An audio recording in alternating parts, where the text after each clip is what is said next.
교재는 123페이지세요. 그래서 유형자산의 감가상각. 그래서 감가의 뜻이 뭐냐면은요, 가격이 감소한다라는 뜻이에요. 그래서 감가한다 그러면 플러스 되는 거예요, 마이너스 되는 거예요? 마이너스. 그래서 우리가 주변에서 가장 많이 볼 수 있는 감가 중에 하나가 뭐냐면 자동차 파실 때, 중고로 팔 때 보면은 뭐 기스 났으니까 얼마 줄이고, 사고 난 적이 있으니까 얼마 마이너스, 요거를 뭐 한다 그래요? 감가한다라고 해요. 그래서 감가라는 거는 플러스가 아니고 무슨 적 요소예요? 마이너스 적 요소라고 보시면 되세요. 근데 감가상각을 왜 하냐면은 일반적으로 유형자산들은 기간이 지나면 지날수록, 연도가 지나면 지날수록 값어치가 뭐 하도록 되어 있어요? 떨어지도록 되어 있어요. 그래서 이 이론에 현재 안 맞는 거는 대표적으로 두 가지밖에 없어요. 토지하고 건물은 아직은 이 이론에 안 맞습니다. 왜냐면 원래는 집이나 땅도 오래되면 오래될수록 가치가 떨어져야 되는 거예요, 이론상으로는. 근데 실제는 이제 집 같은 경우에는 오르는 경우도 있었는데 앞으로 감가상각 이론에 맞아갈 수도 있어요. 왜냐면 기존에는 가치가 올라갔지만 가면 갈수록 가치가 떨어지는 지역들도 발생을 할 거기 때문에 이건 어쩔 수 없는 거예요. 그래서 간혹가다 주변에 대화할 때 보면은 미래 얘기하시는 분들이 계시는데 미래의 해결 방법은 딱 하나밖에 없어요. 그냥 애기만 많이 나오면 다 해결돼요. 모든 게 다. 근데 애기 많이 안 나올 거잖아요. 저도 지금 하나인데 둘 낳기가 좀 그런 게 딴 것 때문이 아니고, 둘까지는 키울 수는 있겠는데 하나를 잘 키울 거냐, 그러니까 하나한테 더 뒷바라지를 잘할 거냐, 그냥 둘만 낳아서 둘을 낳아서 둘한테 보편적으로 갈 거냐, 이게 조금 고민이긴 해요. 근데 지금 전자 쪽으로 약간 많이 기울긴 했거든요. 그래서 하나만 낳아서 하나한테 좀 더 뒷바라지를 더 열심히 해야 되지 않을까, 이쪽에 솔직히 지금 좀 더 기울어지긴 하는데 결론적으로는 다 돈 문제잖아요. 하나부터 열까지. 그래서 애기들만 많으면 세금 문제도 다 해결되고 다 해결돼요. 뭐든지 다. 근데 많이 낳으실 분들보다는 앞으로 덜 낳으실 분들이 많을 예정이라 그건 어쩔 수 없는 부분이라. 그래서 감가상각에서 중요한 거는 감가상각의 3요소라고 있어요. 거기 교재에도 있어요. 결정요소라고. 그래서 감가상각은 세 가지로 되어 있습니다. 대표적으로 취득원가, 그 다음에 내용연수, 그 다음 무슨 가치요? 잔존가치. 이렇게 세 가지로 되어 있다. 그래서 몇 요소라고 하세요? 3요소라고 표현합니다. 그래서 보시면은요, 첫 번째로 무슨 원가요? 취득원가. 취득원가의 뜻은 내가 얼마 주고 샀느냐, 그걸 무슨 원가라 그래요? 취득원가. 그 다음에 내용연수는 사용기간이라고 보시면 되세요. 그래서 내용연수가 5년이야. 그러면 몇 년 정도 쓸 것이다? 5년 정도 쓸 것이다. 근데 내용연수가 무조건 맞는 건 아닙니다. 왜냐면 우리 이럴 때 있잖아요. 내가 만약에 자동차를 10년 동안 타려고 샀어. 근데 사자마자 사고 날 수도 있어요, 없어요? 막말로 있죠. 1년 안에 사고 나서 완파가 될 수도 있잖아요. 그래서 내용연수 사용기간이라는 거는 예측치예요. 이 정도 쓸 것이다 라고 하는 예측치입니다. 그 다음에 잔존가치. 잔존의 뜻이 뭐냐면 남은 거예요. 그래서 잔존가치의 뜻은 남은 금액이라고 보시면 돼요. 이렇게 세 가지를 감가상각의 몇 요소라 그래요? 3요소라고 하는데 이거 안 외울 거예요. 이거 말고 감가상각 공식 5개를 외우셔야 돼요, 추후에. 그래서 감가상각 공식 5가지가 있는데요. 첫 번째로 정액법이라고 있어요. 요건 2장짜리 외우시라고 나눠드린 거에 있습니다. 그래서 그거 참고하시면 돼요. 그래서 정액법은 이렇게 되어 있어요. 취득원가 마이너스 잔존가치 나누기 내용연수. 그래서 정액의 뜻이 뭐죠? 정액의 뜻이 뭐냐면 액수가 뭐 되어 있다? 정해져 있다. 정해져 있다. 그래서 무슨 법이라 그래요? 정액법. 그래서 정액법의 특징은 매년 감가상각비가 일정해요. 그래서 매번 똑같이 나온다. 그래서 정해져 있다. 그래서 무슨 법이라 그런다고요? 정액법. 그래서 그 부분 참고하시고.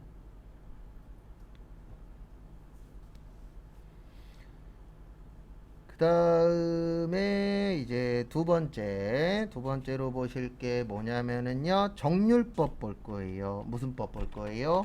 정률법. 그래서 정률법은 이렇게 되어 있어요. 어떻게 되어 있냐면 취득 원가 마이너스 감가상각 누계액 곱하기 정률. 그래서 요 율의 뜻이 뭐냐면 저거 얘기하는 거예요. 퍼센트. 뭐를 얘기한다고요? 퍼센트. 그래서 퍼센트로 본다 그래서 무슨 법이라고 하세요? 정률법이라고 표현합니다. 그래서 정률법의 특징은 초기에 감가상각비가 커요. 초기에 감가상각비가 크다. 근데 일단 요거 같은 경우에는 공식을 좀 외워주셔야 돼요. 근데 공식을 왜 외우셔야 되냐면 딴 것 때문이 아니고요. 시험 문제가 계산 문제가 나와요. 그래서 계산 문제가 나오기 때문에 공식을 좀 외워주셔야 된다라는 거, 그 부분은 참고를 좀 해주시고요.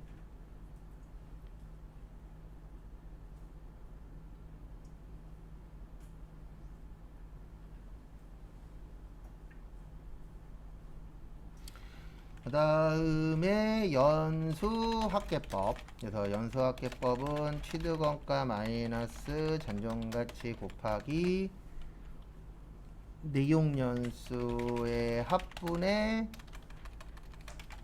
잔여 내용연수.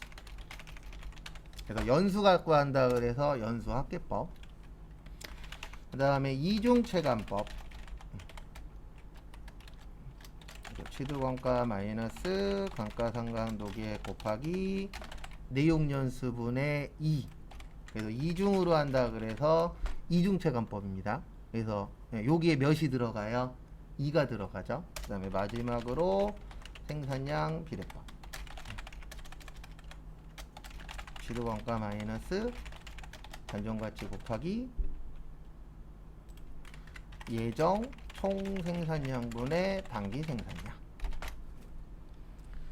그래서 제가 세 가지는 계산 문제를 보여드릴 거예요. 지금 제가 적어드린 공식이 5가지죠. 근데 왜 세 가지만 공식을 계산 문제를 보여드릴 거냐면 현재 계산 문제는 요거 3개만 나왔어요. 시험 문제로. 근데 왜 5개를 다 외워야 되냐면 계산 문제는 3개가 나왔는데 과거 시험 문제에 공식 문제가 나온 적이 있었어요. 다음 중 공식으로 맞는 것을 고르시오. 이렇게 나온 적이 있었습니다. 그래서 어쩔 수 없이 공식은 5개를 다 외우셔야 되고 요 3가지는 계산까지도 할 줄 아셔야 돼요. 그래서 지금부터 어떻게 할 거냐면 제가 먼저 보여드릴 거예요. 정액법이 뭔지, 정률법이 뭔지, 연수합계법이 뭔지 제가 한번 계산을 해서 보여드릴 겁니다. 그러면 그거를 참고해서 제가 다른 문제를 만들어 드릴 테니까 다른 문제를 보고 계산을 해보시면 되세요. 그래서 앞에 잠시 봐주세요. 일단 첫 번째로 뭐 이런 경우가 있을 수 있겠죠. 비품을 100만원 주고 샀어요. 얼마에 샀다고요? 100만원. 이게 무슨 원가가 되는 거예요? 취득원가. 그 다음에 내용연수는 4년으로 할게요. 몇 년이요? 4년. 아니다. 4년 말고 잠시만요. 120만원으로 할게요. 그 다음에 4년으로 할게요. 그 다음에 정률 50%. 그 다음에 잔존가치는 빵으로 할게요. 그래서 이런 식으로 지문에 내용을 줍니다. 그러면 이걸 가지고 만약에 시험 문제에서 정액법으로 구하시오. 그러면 요게 딱 기억이 나셔야 돼요. 정액법 공식이 어떻게 되냐면 취득원가 마이너스 잔존가치 나누기 무슨 연수요? 내용연수. 그래서 원래 내용연수가 4년이면 4년을 구해야 돼요. 총 몇 번을 구해야 돼요? 4번. 근데 시험 때에는 몇 년치까지 구하시오 이렇게 나오긴 합니다. 그래서 취득원가가 얼마였어요? 120. 잔존가치 얼마였죠? 빵. 내용연수 몇 년이요? 4년. 그러면 30만원 나와요. 요게 1차년도 30. 그 다음에 2차도 120 빼기 얼마요? 0. 나누기 몇 년이요? 4년. 그러면 또 얼마 나와요? 30. 요게 2차. 그 다음에 3차도 120 빼기 0 나누기 몇이요? 4. 그래서 얼마요? 30. 그 다음에 마지막으로 4차 년도도 120 빼기 0 나누기 몇이요? 4. 그래서 얼마요? 30. 그래서 1차부터 4차까지 금액이 어떻죠? 똑같죠. 그래서 정해져 있다 그래서 무슨 법이라 그래요? 정액법이라고 표현합니다. 그래서 정액법은 4번 구할 필요 없어요. 몇 번만 구하면 돼요? 한 번만. 왜냐면 매년 무하기 때문에 똑같기 때문에. 그래서 정해져 있다 그래서 정액법. 그래서 계산 문제 푸실 때 가장 중요한 게 이게 왜 그러냐가 아니에요. 공식 못 외우면 그냥 못 풀어요. 공식 외워서 푼 다음에 이게 뭐냐 그 다음 얘기지. 공식 문제 못 푸시는 분들의 특징은 딱 하나예요. 그냥 못 외워요. 공식 적어보세요 그러면 기억이 안 난대. 그러면서 자격증 따길 바라면 안 돼요. 공식이 기억이 나도 자격증을 딸까 말까인데 뭐 적으라 그러면 기억 안 난대. 그리고 자격증은 따고 싶어. 왜냐면 취업은 해야 되니까. 그럼 절대 안 됩니다. 절대로 자격증이든 돈이든 그냥 되는 건 없어요. 그래서 제가 제일 좋아하면서 싫어하는 말 중에 하나가 공짜는 있다 없다? 없다. 절대 없어요. 그냥 되는 건. 그래서 회사 다니실 때 자격증 많은 사람이 취업 잘 될까요? 안 될까요? 똑같은 상황이야. 만약에 나이도 똑같고 똑같은 성별도 똑같아. 근데 한 명은 자격증이 10개고 한 명은 자격증이 2개야. 누구 뽑을 거예요? 10개인 사람 뽑잖아요. 그러니까 딴 거 생각할 거 없어요. 이런 분들이 있어요. 아우, 저는 취업이 잘 안 되는 것 같아요. 그러면 왜 안 되는지 본인이 찾아야죠. 근데 다른 거 생각할 거 없고 반대로 생각하면 돼요. 내가 사장님이야. 나 뽑을 거예요? 안 뽑을 거예요? 라고 하면 답 나오잖아요. 솔직히 저는 안 뽑을 거예요. 저 같은 사람. 예. 직원으로선 별로예요. 예. 왜냐면 저는 사장님이든 누구든 뭐 한대. 근데 내가 봤을 때 안 돼. 그러면 전 손 들고 얘기해요. 그거 안 될 것 같다고. 그러니까 남들이 예스라고 할 때 저 뭐라 그래요? 노라 그래요. 진짜로. 그래서 제가 수업 시간에 이런 얘기도 종종 해요. 학원이 만약에 안 돼. 누구를 하나 잘라야 돼. 그러면 제가 원장님이라면 제가 1순위예요. 잘리기 1순위. 왜 그러냐면 이건 잘못된 게 아닙니다. 왜냐면 사장님이든 누구든 다 자기한테 잘하는 사람 좋아해요? 못하는 사람 좋아해요? 잘하는 사람 좋아하잖아요. 근데 전 그런 타입은 아니에요. 그냥 누가 뭐라 그랬는데 안 될 것 같아. 그러면 전 그냥 손 들고 얘기해요. 안 될 것 같다고. 근데 저 같은 사람들이 원래 회사 생활 오래 못합니다. 회사에서는 저기 파리이신 분들이 오래 다녀요. 잘 비비시는 분들이. 근데 저는 잘 못 비벼요. 그 다음에 정률법 여기 보시면 취득원가 아까 얼마였죠? 120. 감가상각 누계액 있어요? 없어요? 없어요. 없으면 얼마예요? 빵. 여기 있어요? 없어요? 없잖아요. 없으면 빵. 그 다음에 정률 몇 프로예요? 50%. 그러면 60만원 나와요. 요게 1차. 그 다음에 2차는 이렇게 됩니다. 120 빼기 누계의 뜻이 뭐죠? 누계. 네. 누계의 뜻은 누적액이에요. 무슨 액이라고요?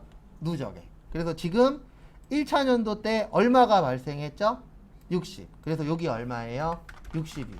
그래서 감가상각 누계액이라는 건 다른 게 아니고 감가상각이 얼마만큼 누적되어 있느냐. 그래서 처음에는 한 번도 한 적 없잖아요. 그래서 얼마인 거예요? 0. 그 다음에 두 번째는 빼기 60. 그 다음에 곱하기 50% 하면 30만원 나와요. 요게 몇 차예요? 2차. 그 다음에 3차는 120 빼기 얼마 빼야 될까요? 네, 여기 90 빼야 돼요. 네. 그래서 여기에다가 30 빼시는 분들이 있어요. 왜냐면 아까 60 뺐죠? 그러니까 얼마 뺀다라고 생각하시는 분들이 있어요? 30. 그러면 틀린 거예요. 왜냐면 누계라는 건 누적이에요. 1차 때 얼마 있었죠? 60 있었죠. 그 위에 얼마가 또 누적됐어요? 30. 그래서 60에다 30 더하면 얼마예요? 90이죠. 그 다음에 여기에 몇 프로요? 50%. 그러면 15만원 나와요. 요게 몇 차요? 3차. 그 다음에 마지막으로 120 빼기 100 얼마요? 5만원. 여기에 몇 프로? 50%. 그러면 얼마 나오냐면 7만 5,000원. 요게 몇 차요? 4차. 그러면 생각을 해보십시오. 여러분들이 시험 내는 사람이에요. 정액법 낼 거예요? 정률법 낼 거예요? 정률법 내겠죠. 왜요? 정액법은 몇 번만 구하면 돼요? 한 번만. 근데 정률법은 시험 때 이거 잘 내요. 3차. 왜 3차를 잘 내냐면 3차를 맞춰야 이 공식을 이해를 한 거예요. 왜냐면 이거 잘못 이해하면 여기에다가 60이 아니고 몇을 뺀다고요? 30을 빼. 그러면 그분은 공식은 외웠지만 공식을 이해는 못한 거예요. 그래서 요건 시험 문제 나오면 몇 차가 잘 나와요? 3차가 잘 나옵니다. 우리 항상 반대로 생각하시면 돼요. 우리는 시험 보는 입장인데 만약에 내가 시험 문제를 내, 그러면 사람들이 편한 거 많이 낼 거예요? 불편한 거 많이 낼 거예요? 불편한 거 많이 내겠죠. 그래서 시험장 가면 저도 항상 느끼는 건데 내가 자신 있는 거 잘 안 나와요. 근데 간혹가다 내가 자신 있는 게 많이 나올 때 있어요. 그리고 그때 웬만하면 합격을 하는데, 웬만하면 시험장 가서 시험 보시면 내가 안 나왔으면 하는 파트에서 많이 나와요. 근데 왜 그러냐면 내시는 분도 이거는 알거든요. 사람들이 이 파트를 잘 못해. 전체적으로. 그런 건 어느 정도 알기 때문에 내가 좀 자신 없는 걸 최대한 자신 있게 만드셔야 돼요. 자격증을 따시려면. 그 다음에 연수학계법, 요거는 요렇게 됩니다. 공식이. 그래서 이따가 제가 문제 하나 만들어 드릴 건데 아직 못 외웠잖아요. 그래서 공식 보면서 하세요. 그리고 교재에는 2개밖에 없어요. 정액법하고 정률법. 근데 왜 그러냐면 옛날에는 정액법, 정률법 2개만 냈거든요. 그래서 뭐든지 자격증을 따실 거면 빨리 따는 게 좋아요. 왜냐면 늦게 따면 늦게 딸수록 공부할 게 많아져요. 무조건 짧게 따는 빨리 따는 게 장기적으로 봤을 때 좋아요. 예전엔 저희도 2개만 외웠거든요. 정액법, 정률법. 근데 시험 문제에 연수학계법 나왔어. 그러면 연수학계법 외워야 되고 이런 식으로 늘어나기 때문에 자격증은 좀 빨리 따시는 게 좋아요. 아까 취득원가 얼마라 그랬죠? 120. 잔존가치는 빵. 여기에서 키포인트는 내용연수의 합하고 잔여내용연수예요. 아까 내용연수 몇 년이라 그랬냐면 4년이라 그랬어요. 몇 년이라 그랬어요? 4년. 그러면 어떻게 하냐면 1부터 4까지 더하는 거예요. 그게 내용연수의 합입니다. 그래서 1부터 몇 가지요? 4까지.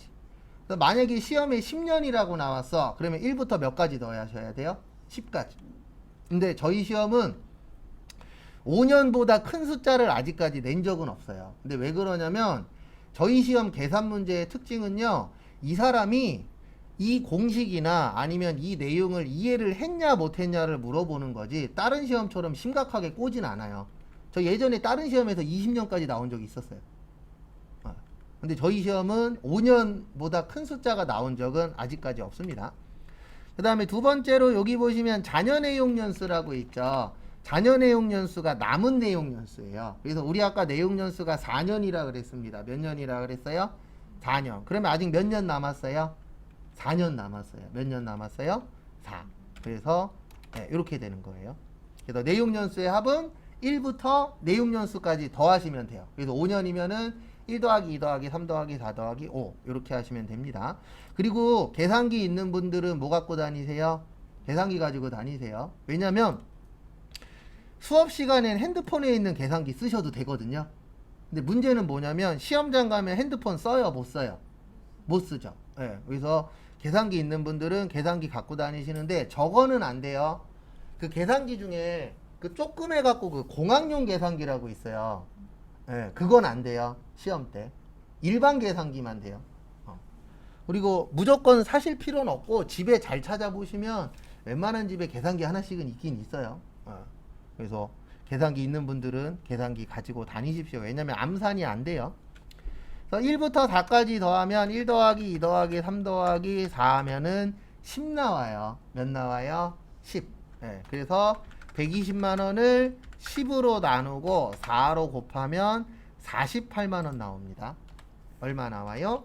48만원. 요게 1차. 그 다음에 2차는 이렇게 돼요. 120 빼기 0 곱하기 내용연수의 합은 1 더하기 2 더하기 3 더하기 4고요. 아까는 4년 남았죠. 이제 몇 년 남았죠? 3년 남았죠. 그래서 몇이에요? 3이에요. 그래서 36만원. 요게 2차.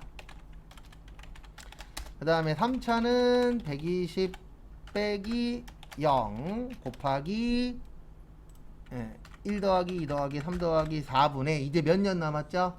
2년 남았죠. 그래서 몇이에요? 2. 그러면 24만원. 요게 3차. 그 다음에 마지막으로 120 빼기 0 곱하기 1 더하기 2 더하기 3 더하기 4분의 1 해서 얼마예요? 12만원. 요게 몇 차요? 4차. 근데 시험 문제는 일반적으로 4차까지는 잘 안 가요. 많이 가면 3차까지 가고 그냥 1차 연도만 구하라고 나올 때도 있습니다. 그래서 지금부터 하나하나씩 할 거예요. 그래서 제가 문제 하나 만들어 드릴 테니까 정액법, 정률법, 연수학계법 이렇게 하나하나씩 풀어 볼 겁니다. 그래서 앞에 보세요. 만약에 자동차를 얼마냐? 600만원 주고 살게요. 얼마 주고 샀어요? 600만원. 요게 무슨 원가예요? 치드 원가. 그 다음에 내용연수는 잠시만요.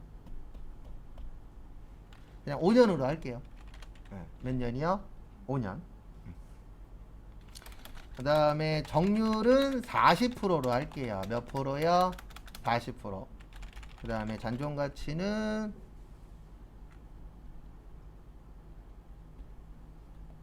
그냥 아까처럼 빵으로 할게요. 몇으로 한다고요? 0. 일단 지금부터 시간 2분 드릴 테니까 정액법만 구해보세요. 그리고 제가 앞에다가 공식은 적어 드릴게요. 시드원가 마이너스 잔존가치 나누기 내용연수에서 요거 2분 후에 바로 맞추고 그 다음에 또 정률법 풀어볼게요.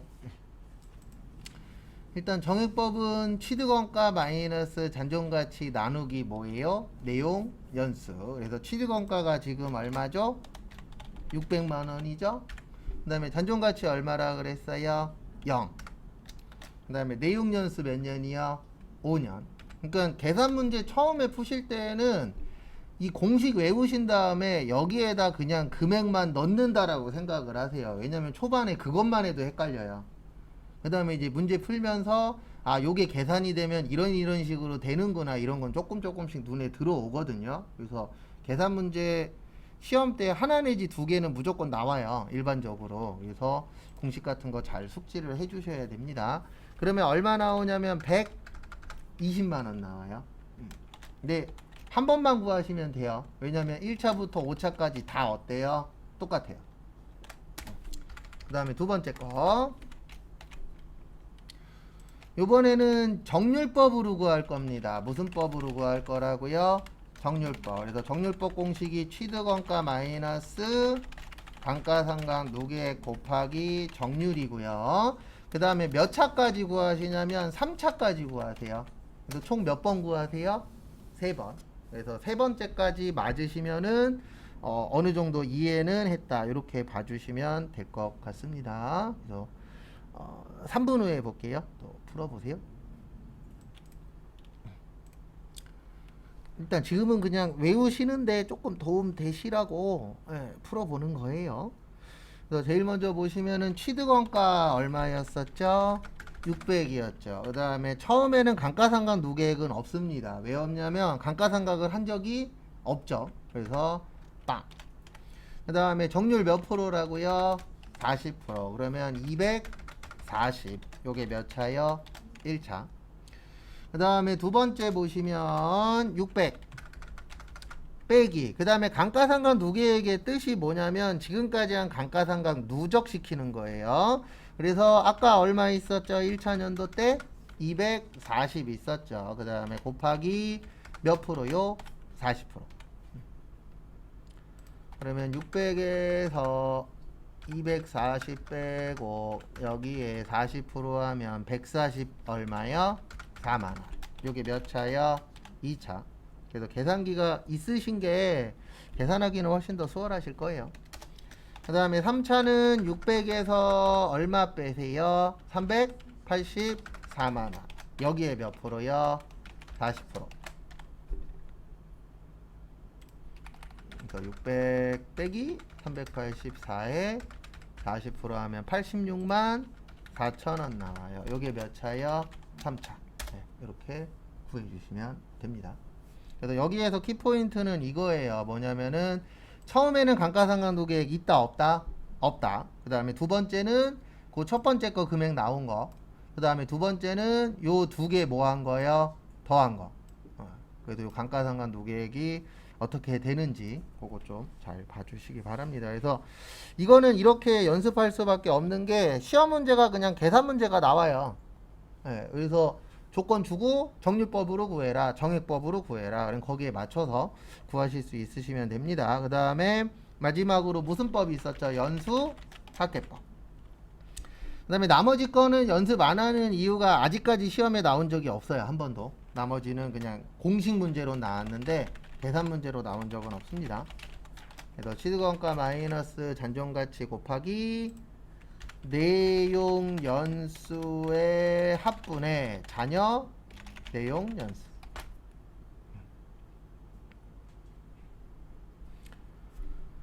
그래서 아까 거하고 똑같아요. 요거는 취득원가는 600, 그 다음에 내용연수 5년, 정률 40%. 그래서 요것도 3차까지 한번 구해보세요. 3분 후에 또 맞춰보도록 하겠습니다. 그래서 일단 공식에 맞춰서 계산을 할 줄 아셔야 되세요. 그래서 거기 공식 보시면 첫 번째로 취득원가 얼마예요? 600. 그 다음에 내용 그 잔존가치는 있다 없다? 없다. 그래서 빵. 그 다음에 곱하기 내용연수의 합은 이렇게 구하는 거라 그랬습니다. 지금 5년이죠. 1 더하기 2 더하기 3 더하기 4 더하기 5 분의 처음에 몇 년 남았어요? 5년 남았죠? 네, 그래서 여기에다가 얼마로 해주시면 되세요? 5로 해주시면 됩니다. 그러면 1 더하기 2 더하기 3 더하기 4 더하기 5 하면은 15 나와요. 몇 나와요? 15. 네, 그래서 15분의 5니까 200만원 나옵니다. 얼마 나와요? 200. 요게 몇 차요? 1차. 그래서 600을 15로 나누고 5로 곱하면 얼마 나와요? 200 나오죠. 그 다음에 두 번째 보시면 600 빼기 얼마요? 0. 그 다음에 곱하기 1 더하기 2 더하기 3 더하기 4 더하기 5분의 이제 몇 년 남았죠? 4년 남았죠. 그래서 몇이에요? 4. 그러면 160 나와요. 요게 몇 차요? 2차. 그 다음에 600 빼기 0 곱하기 1 더하기 2 더하기 3 더하기 4 더하기 5분의 이제 몇 년 남았죠? 3년 남았죠? 그러면 얼마 되는 거예요? 120. 요게 몇 차요? 3차. 그러니까 요런 식으로 계산하는 게 시험 문제 출제가 됩니다. 그래서 그 부분 참고하시고. 그래서 저희가 공식 외우고 이런 것들은 그냥 문제 풀기 위한 거예요. 실무 가시면 이런 거 계산 컴퓨터가 해줘요. 우리가 직접 안 해요, 요즘에는. 그 기본적인 계산이나 이런 것들은 컴퓨터가 다 해주는데 문제는 뭐냐면 시험 볼 때는 누가 계산해야 돼요? 우리가 계산해야 돼요. 그래서 공식 외우고 하십시오 하는 거지. 실무에선 그렇게 쓸모가 많진 않아요, 공식 같은 경우에. 그리고 회사 가셔서는 공식이 기억 안 나면 인터넷 찾으면 되잖아요. 인터넷 들어가서 정액법 그러면 다 떠요. 맞죠? 근데 우린 시험 볼 때 인터넷을 들어갈 수가 없으니까 구조 자체가. 그래서 외우시라 하시는 거지, 그 외우라고 설명드리는 거지 딴 건 없습니다. 그래서 이거 잘 기억해 주시고, 그 다음에 하나만 더 보고 쉽게요. 125페이지 유형자산의 처분.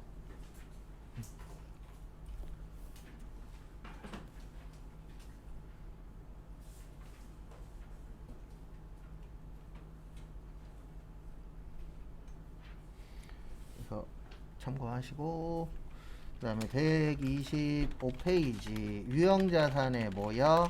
처분. 처분의 뜻이 뭐죠? 예, 파는 거예요. 이거는 나중에 저희가 시간을 1시간 정도 해서 따로 분계 연습을 할 겁니다. 이건 나오면 분계 문제로 잘 나오거든요. 그래서 추후에 연습을 따로 하기는 할 거예요. 근데 뭐 그건 이제 추후 얘기고, 일단 우리가 기억을 해 주셔야 되는 거는요, 뭐를 기억을 해 주셔야 되냐면, 우리가 파는 방법은 총 3가지가 있어요. 하나는 100만원짜리 100만원에 파는 거. 그래서 이익도 없고 손해도 없는 방법이 하나 있고, 또 하나는 비싸게 팔 수도 있어요, 없어요? 있죠. 그래서 비싸게 팔면 뭐가 되는 거예요? 처분 이익이 되는 거예요. 뭐가 된다고요? 처분 이익. 근데 싸게 팔 수도 있죠. 싸게 팔 땐 뭐가 되는 거예요? 처분 손실이 되는 거예요. 뭐가 된다고요? 처분 손실.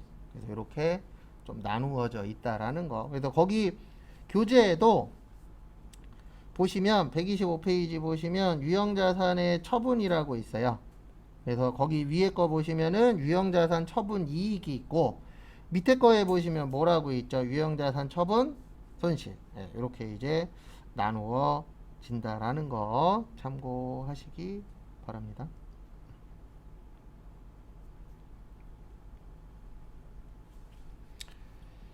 그래서 여기까지 보시고요. 잠깐 쉬었다가 35분에 신호 확인하고 그 다음에 무형자산 보도록 하겠습니다.